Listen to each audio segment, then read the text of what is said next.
নমো ভগবতে বাসুদেবায়। কৃষ্ণ ভক্তরা বলুন জয় শ্রীকৃষ্ণ, রাধে রাধে। শ্রীমদ্ ভগবদ্গীতা এমন একমাত্র গ্রন্থ যা মানুষকে বেঁচে থাকার জন্যে সঠিক দিশা দেখায়। ভগবদ্গীতা জীবনে ধর্ম, কর্ম আর প্রেমের পাঠ শেখায়।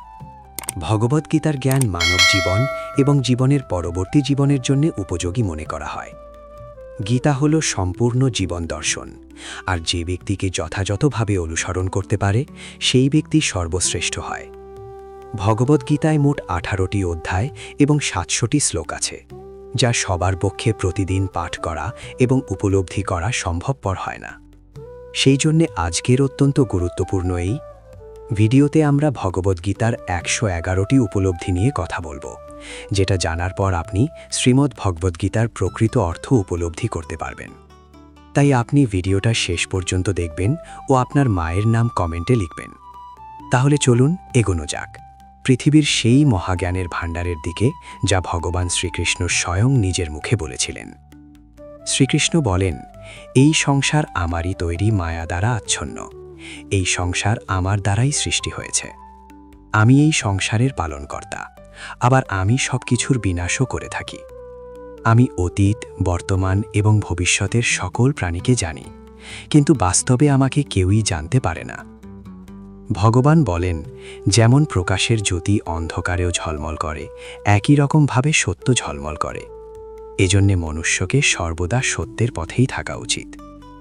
মৃত্যু হলো একটি অটল সত্য, যাকে কখনোই পরিবর্তন করা সম্ভব নয়। যখন থেকে এই সংসারের নির্মাণ হয়েছে, তখন থেকেই জন্ম ও মৃত্যুর চক্র ঘুরে চলেছে। যেভাবে মনুষ্য তার পুরাতন বস্ত্র পরিত্যাগ করে নতুন বস্ত্র পরিধান করে, একই রকমভাবে আত্মাও পুরাতন জীর্ণ শরীর পরিত্যাগ করে নতুন শরীর ধারণ করে। এটাই হলো প্রকৃতির নিয়ম। এই কঠিন সত্যকে মেনে নিয়ে ভয়মুক্ত হয়ে বর্তমানেই বাঁচা উচিত। নিজের মনের ভেতর থেকে খারাপ গুণগুলিকে পরিত্যাগ করার কথা বলা হয়েছে। ভগবদ্গীতায় বলা হয়েছে, দম্ভ, দর্পিষ্ক্রোধ, পারস্য, অজ্ঞানী পার্থ সম্পদা। অহংকার, রাগ, কঠোর বাণী এবং অজ্ঞানতা, এই সব থেকে মনুষ্যকে দূরে থাকা উচিত। সদ্গুণগুলো নিজের জীবনে ধারণ করা উচিত। এর ফলে জীবনে পরম শান্তির অনুভূতি হয়। শ্রীকৃষ্ণ আরও বললেন, নাহি জ্ঞানে সদৃশম পবিত্রম বিদ্যাতে। অর্থাৎ এই সংসারে জ্ঞানের মতো পবিত্র আর কোনো কিছুই হতে পারে না। শ্রদ্ধাবান লাভাতে জ্ঞানম, অর্থাৎ জ্ঞানের প্রতি জিজ্ঞাসা থাকলেই জ্ঞান লাভ করা যায়। জ্ঞানম আরাম শান্তিম আচিরে গেছে। জীবনে শান্তি লাভ করার জন্যে সাধনা নয়, বরং জ্ঞানের প্রয়োজন হয়। তিনি সমগ্র মানবজাতিকে উদ্দেশ্য করে অর্জুনকে বলেছিলেন, যদি মনকে বশে না করতে পারো, তাহলে সেই মন তোমার চরম শত্রু হয়ে উঠবে। যদি সফল হতে চাও, তাহলে ভয়কে জয় করো। অর্জুন যখন কৌরবদের বিরুদ্ধে যুদ্ধ করতে রাজি হলেন না, তখন ভগবান শ্রীকৃষ্ণ তাকে বললেন, স্বর্গাতা মাহিমাতাম উত্তিষ্ঠাতে যুদ্ধে কৃষ্ণিস্যা। হে অর্জুন, তুমি ভয়ে যুদ্ধ করো। নিহত হলে স্বর্গ পাবে, আর জিতলে পৃথিবী শাসন করবে। তাই যে কোনো কাজে সফলতা পেতে হলে মন থেকে ভরকে দূর করতে হবে। কর্মফল নিয়ে পরমেশ্বর ভগবান গীতায় বলেছেন, কর্ম নিয়ে বাধিকা রাস্তে মা ফালে সুকাদাচানা। গীতার এই শ্লোকে ফলের আকাঙ্ক্ষা ব্যতীত কর্মের আদিক্ষেত্রের উপর জোর দেওয়া হয়েছে। আপনি যদি কোনো কাজে সাফল্য চান, তবে কর্মে মনোযোগ দিন, তবেই আপনি বিভ্রান্তি ছাড়া কর্ম করতে সক্ষম হবেন। গীতায় বলা হয়েছে, ফল কামনা করে কর্ম করলে কর্মের দিকে কম আর ফলের দিকেই বেশি মনোযোগ থাকে। যতক্ষণ না তুমি নিজের কাছে হেরে যাচ্ছ, ততক্ষণ এই পৃথিবীর কেউ তোমাকে হারাতে পারবে না। দুর্বল তুমি নয়, দুর্বল তোমার সময়, আর সময় প্রত্যেকের পরিবর্তন হয়। যারা প্রকৃত জ্ঞানী ব্যক্তি, তারা না তো মৃত ব্যক্তির জন্য শোক করেন, না তো তাদের জন্য শোক করেন যারা জীবিত আছেন। কারণ তিনি জানেন যে মারা গেছে সে আবার জন্ম নেবে, আর যে জীবিত আছে সেও একদিন নিশ্চয়ই মারা যাবে। ভগবান শ্রীকৃষ্ণ বলেন, মনের শান্তির থেকে বড় সম্পদ এই পৃথিবীতে আর কোনো কিছুই নেই। যে ব্যক্তি নিজের মনকে শান্ত রাখতে শিখে গেছে, তার থেকে বড় ধনী এই সংসারে আর কোথাও নেই। সময় কখনো মানুষের তৈরি পথে চলে না, মানুষকেই সময়ের তৈরি পথে চলতে হয়। একেই তো নিয়তি বলে।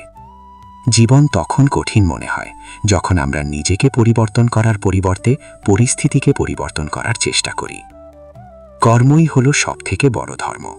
ভগবান শ্রীকৃষ্ণ গীতায় অর্জুনকে উপদেশ দিতে গিয়ে বলেছেন, মনুষ্য কর্ম করার জন্যই পৃথিবীতে জন্ম নেয়, আর কর্ম না করে কেউ ক্ষণকালও থাকতে পারে না। পরিণামের কথা চিন্তা না করে মানুষকে নিজের কর্তব্য পালন করে যাওয়া উচিত। ক্রোধ মানুষকে নরকে টেনে নিয়ে যায়। ক্রোধ করার জন্যে মানুষের মন অশান্ত হয়ে পড়ে। আবেগের বশবর্তী হয়ে তখন সে নিজেরই ক্ষতি করে। ভগবান শ্রীকৃষ্ণ বলেন, মনুষ্যকে ক্রোধ এড়িয়ে চলতে হবে। যতই রাগ হোক না কেন নিজেকে নিয়ন্ত্রণ করার প্রচেষ্টা করতে হবে। এই সংসারে আজ যা তোমার আছে, গতকাল তা অন্য কারো ছিল, আগামীকাল তা অন্য কারোর হয়ে যাবে। তুমি এই পৃথিবীতে খালি হাতেই এসেছ, আর তোমাকে খালি হাতেই এখান থেকে ফিরে যেতে হবে। মনের উপর নিয়ন্ত্রণ রাখা অত্যন্ত জরুরি। মানুষের মন বায়ুর মতো চঞ্চল হয়ে থাকে। এই মনের জন্যই মানুষ কাম বাসনার প্রতি আকৃষ্ট হয়ে নিজের লক্ষ্য থেকে ভ্রষ্ট হয়ে যায়। যদি জীবনে সফলতা পেতে হয় তাহলে মনের উপর নিয়ন্ত্রণ পাওয়া খুবই জরুরি। মনকে নিজের বশে করতে পারলে মস্তিষ্কের শক্তি কেন্দ্রীভূত হয় এবং তার জন্যে কাজে সফলতা পাওয়ার সম্ভাবনা বৃদ্ধি পায়। গীতা আমাদের শেখায়, যে ব্যক্তি নিজের মনের উপর নিয়ন্ত্রণ লাভ করেছে তার মনে অপ্রয়োজনীয় চিন্তাভাবনা এবং কামনা বাসনা প্রবেশ করতে পারে না। সে অকারণ ইচ্ছা থেকেও নিজেকে দূরে রাখতে পারে, আর তার সাথে ব্যক্তি নিজের লক্ষ্যকেও খুব সহজেই জয় করে নিতে পারে। সদা সন্দেহকারী ব্যক্তি না তো এই জীবনে শান্তি পায়, না তো অন্য জীবনে, আর সেজন্যেই তুমি সন্দেহের প্রবণতা থেকে দূরে থাকো। অধিক সন্দেহ করলে মনের সমস্ত শান্তি নষ্ট হয়ে যায়, আর ব্যক্তি ভ্রমের বশবর্তী হয়ে আপনজনদের সঙ্গে সব সম্পর্ক নষ্ট করে ফেলে। শরীরের সৌন্দর্য মনকে আকর্ষিত করে, কিন্তু স্বভাবের সৌন্দর্য হৃদয়কে আকর্ষিত করে। সেজন্যই মনুষ্যের স্বভাব সর্বদা নির্মল হওয়া উচিত। কে কি করছে, কেন করছে এবং কিভাবে করছে, এসব থেকে যত দূরে থাকবে ততই তুমি সুখে থাকবে। জীবনে আমরা কতটা ঠিক এবং কতটা ভুল এটা মাত্র দুজনই জানে। একজন হলেন পরমাত্মা এবং দ্বিতীয়জন হল আমাদের অন্তরাত্মা। ভগবান শ্রীকৃষ্ণ বলেন, যে ব্যক্তির মধ্যে জ্ঞানের অভাব এবং ঈশ্বরে বিশ্বাসের অভাব থাকে সেই ব্যক্তি জীবনে কখনো আনন্দ এবং সফলতা লাভ করতে পারে না। মানুষের দুঃখের প্রধান কারণ হল তার মোহ। যে যত বেশি মোহ করবে সে তত বেশি দুঃখ ভোগ করবে। তোমার আফসোস তোমার অতীতকে পরিবর্তন করতে পারবে না, আবার তোমার দুশ্চিন্তা তোমার ভবিষ্যৎকেও পরিবর্তন করতে পারবে না। সেই জন্যেই বর্তমানের আনন্দ উপভোগ করাই সবথেকে সুখের। শ্রীকৃষ্ণ আরও বলেন, যে তোমার পাশে থাকে তুমিও তার পাশে সব সময় থেকো, আর যে তোমার সাথে প্রতারণা করে তাকে তুমি ত্যাগ করো। যে স্থানে তোমার কোনো সম্মান নেই সেখানে কখনোই যাওয়া উচিত নয়, কারণ এটা করলে লোক তোমাকে বোকা এবং দুর্বল ভাববে। ক্রোধ ভবতি সাম্মোহ স্মৃতিভ্রংশ বুদ্ধিনাশাহা বুদ্ধিনাশাত্ব প্রণশ্যতি। গীতার শ্লোকটি বলে, যে কোনো কাজের সাফল্যের জন্য মনের প্রশান্তির প্রয়োজন হয়। ভগবান শ্রীকৃষ্ণ বলেন, রাগ বুদ্ধিকে ধ্বংস করে, ব্যক্তিকে মূর্খ করে তোলে। একজন মূর্খ ব্যক্তি নিজেকে ধ্বংস করে। এমতাবস্থায় যে কোনো কাজের সফলতার জন্য ক্রোধ ত্যাগ করা অতি আবশ্যক। যে কখনো জীবনের সংকটে পড়েনি সে কখনো নিজের শক্তি সম্পর্কে জানতে পারে না। যে অন্যের দুঃখকে অনুভব করতে পারে, যার মনে দয়া আছে, যারা মন থেকে শুদ্ধ, সে এই পৃথিবীর জন্ম মৃত্যুর চক্র থেকে মুক্ত হয়ে যায়। ভগবদ্ গীতার একটি বড় শিক্ষা হলো এই, যে কাউকে কিছু দিয়ে কখনো অহংকার করা উচিত নয়। কে বলতে পারে তুমি তাকে সেটা দিচ্ছ নাকি পূর্বজন্মের ঋণ পরিশোধ করছো? যেসব ব্যক্তিরা অহংকারী হয় তাদের বৈভব এবং প্রতিষ্ঠা তিনটেই চলে যায়। যদি বিশ্বাস না হয় তাহলে রাবণ, কৌরব এবং কংসকে দেখো, যারা অতিরিক্ত অহংকারের কারণে নিজেদেরকেই ধ্বংস করেছিল। যদি কাউকে বিশ্বাস করতে হয় তাহলে তার কথাই নয়, তার ব্যবহার দেখো। অতিরিক্ত রাগের সময় কিছুটা চুপ থাকলে এবং ভুলের সময় কিছুটা মাথা নত করলে জীবন আরও সহজ হয়ে ওঠে। ভগবান বলেন, যে ব্যক্তি আমাকে জেনে যায় সে এই কষ্টে ভরা পৃথিবীর জন্ম মৃত্যু চক্র থেকে মুক্তি পেয়ে যায়। যে ব্যক্তি ভগবদ্ গীতা পড়ে এবং তাকে অনুসরণ করে তার জীবন থেকে সমস্ত দুষ্কর্মের প্রভাব নষ্ট হয়ে যায়। যা তোমার ভাগ্যে আছে তা দৌড়ে তোমার কাছে আসবে, আর যা তোমার ভাগ্যে নেই তা এসেও আবার চলে যাবে। ঝড় যেমন নদীতে থাকা নৌকোকে পথভ্রষ্ট করে দেয়, সেরকমই বাসনা মানুষের বুদ্ধিকে ভ্রষ্ট করে দেয়। যে মানুষ সুখ দুঃখে মান অপমানে শান্ত থাকতে পারে সেই মানুষ আমার অতি প্রিয়। বুদ্ধিমান ব্যক্তি যখন সম্বন্ধ রাখা বন্ধ করে দেয় তখন বুঝে নেওয়া উচিত যে তার আত্মসম্মানে কোথাও না কোথাও আঘাত লেগেছে। মানুষ এই জন্য দুঃখী নয় যে সে ঈশ্বরের অস্তিত্বকে বিশ্বাস করে না। মানুষ এই জন্য দুঃখী কারণ সে ঈশ্বরের জ্ঞানকে বিশ্বাস করে না। সময় এলে সব কিছুই পাওয়া যায়, সময়ের আগে কোনো কিছু পাওয়ার ইচ্ছাই দুঃখের প্রধান কারণ হয়ে দাঁড়ায়। যারা প্রেমকে জঘন্য বলেন তারা মূর্খ। এই জগৎ প্রেম দিয়েই তৈরি হয়েছে। প্রেম হলো এই জগতের মেরুদণ্ড। মনুষ্য তার বিশ্বাস এবং চিন্তা ভাবনা দ্বারাই তৈরি হয়।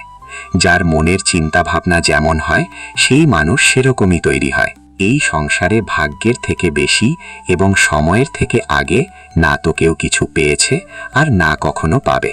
মুখ থেকে বেরোনো কথার মধ্যে সংযম থাকা অত্যন্ত জরুরি, কারণ মুখের কথা একজনকে যা আঘাত দিতে পারে সেই আঘাতের ক্ষত কোনোদিন পূরণ করা যায় না।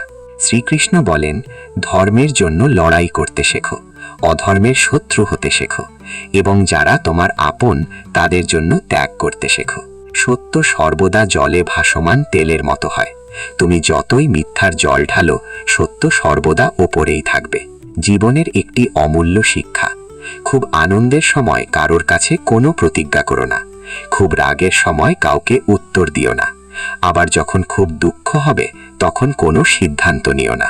যদি কোনো মনুষ্য সমগ্র জগৎকে জেনে যায়, সমগ্র সংসারকে জেনে যায়, কিন্তু সে নিজেকে না জানতে পারে, তাহলেও সেই মানুষ নির্বোধ থেকে যায়। যদি কেউ তোমাকে প্রত্যাখ্যান করে তাহলে দুঃখ করো না, কারণ বাস্তবে সে তোমার মূল্য বোঝেনি। যে সম্বন্ধ তোমাকে কাঁদিয়ে দেয় সেই সম্বন্ধের থেকে গভীর সম্বন্ধ আর কোনো কিছুই হয় না, আর যে সম্বন্ধ তোমাকে কাঁদার জন্য ছেড়ে দেয় তার থেকে দুর্বল আর কোনো সম্বন্ধ হয় না। সর্বদা শান্ত থাকতে শেখো, তাহলেই তুমি নিজেকে মজবুত করবে। উত্তপ্ত লোহাকে গরম অবস্থায় যে কোনো রূপে পরিবর্তন করা যায়, কিন্তু ঠান্ডা হয়ে গেলে সেই লোহাই অনেক বেশি মজবুত হয়ে যায়। একজন জ্ঞানী ব্যক্তি হলো সেই যে অন্যকে দেখে এবং তার থেকে শিক্ষা লাভ করে, কিন্তু তাকে কখনো ঈর্ষা করে না। এই পৃথিবীতে কেউ কারোর আপন হয় না। মৃতদেহকে শ্মশানে নিয়ে যাওয়ার পর আপনজন জিজ্ঞাসা করে, আর কতক্ষণ সময় লাগবে? জীবনে দুঃখ পাওয়াও জরুরি, না হলে সুখের গুরুত্ব অনুভব করা যায় না। এই পৃথিবীতে একমাত্র মাতা এবং পিতাই হলেন দুজন ব্যক্তি যারা সর্বদা চান যেন তার সন্তান তাদের থেকে উন্নতি করে। সময়, বন্ধু এবং সম্বন্ধ হলো এই তিন জিনিস যা আমরা বিনামূল্যে পাই, কিন্তু এদের মূল্য আমরা তখন বুঝতে পারি যখন কোনো একটি আমাদের জীবন থেকে হারিয়ে যায়। জীবনে কিছু দুঃখ আমাদের এমনও থাকে যা আমাদের বাঁচতে দেয় না, আবার জীবনে কিছু কর্তব্য এমন থাকে যা আমাদের মরতে দেয় না। তুমি যত ইচ্ছা ভালো কাজ করে নাও, তোমার প্রশংসা একমাত্র শ্মশানেই হবে। যদি তুমি কোনো ব্যক্তিকে একবার ক্ষমা করে দাও তাহলে তুমি জ্ঞানী, যদি দ্বিতীয়বার ক্ষমা করে দাও তাহলে তুমি নরম মনের মানুষ, কিন্তু যদি তুমি সেই ব্যক্তিকে তৃতীয়বারও ক্ষমা করে দাও তাহলে তুমি এই দুনিয়ার সব থেকে বড় মূর্খ। এই জীবনের সব থেকে দামি জিনিস হলো তোমার বর্তমান। যদি এটা একবার হারিয়ে যায়, পুরো দুনিয়ার সম্পত্তি দিয়েও এটাকে তুমি আর ফিরিয়ে আনতে পারবে না। ঈশ্বরের কাছে কোনো কিছু যাওয়ার পর যদি না পাও তাহলে ঈশ্বরের ওপর রাগ করো না, কারণ ঈশ্বর তোমাকে সেটা দেয় না যেটা তোমার ভালো লাগে। ঈশ্বর তোমাকে সেটা দেয় যেটা তোমার জন্য ভালো। প্রেম সর্বদা ক্ষমা চাইতে পছন্দ করে, কিন্তু অহংকার ক্ষমা চাওয়াতে পছন্দ করে। ভগবান শ্রীকৃষ্ণ বলেন, তোমার নাম নয় কর্মই তোমার আসল পরিচয়। তার কারণ এক নামের হাজার মানুষ আছে, তাদের নাম এক হলেও কর্ম ভিন্ন। যেরকম মনুষ্য তার পুরাতন বস্ত্রগুলি ত্যাগ করে নতুন বস্ত্র ধারণ করে, সেইরূপ জীবাত্মাও পুরাতন শরীর ত্যাগ করে নতুন দেহ ধারণ করে। বর্তমানে আমি এই দেহকে আশ্রয় করে আছি, আবার কোনো এক সময় পুরাতন বস্ত্রের মতোই এই দেহকে পরিত্যাগ করে কর্মফল অনুযায়ী নতুন একটি দেহ আমি ধারণ করব। এটাই হলো প্রকৃতির বিধান। এখানে কিন্তু ভগবান আমাদের জীবাত্মা বলে সম্বোধন করেছেন। এর মানে হলো আমি হলাম আত্মা।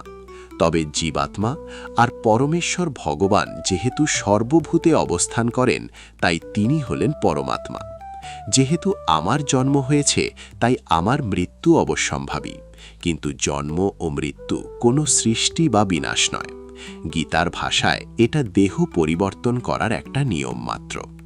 জাতস্য ধ্রুব মৃত্যু ধ্রুব জন্ম মৃতস্য, অর্থে নাশচিতাম আরহাসি। যার জন্ম হয়েছে তার মৃত্যু নিশ্চিত, আবার যার মৃত্যু হয়েছে তার জন্ম হওয়া নিশ্চিত।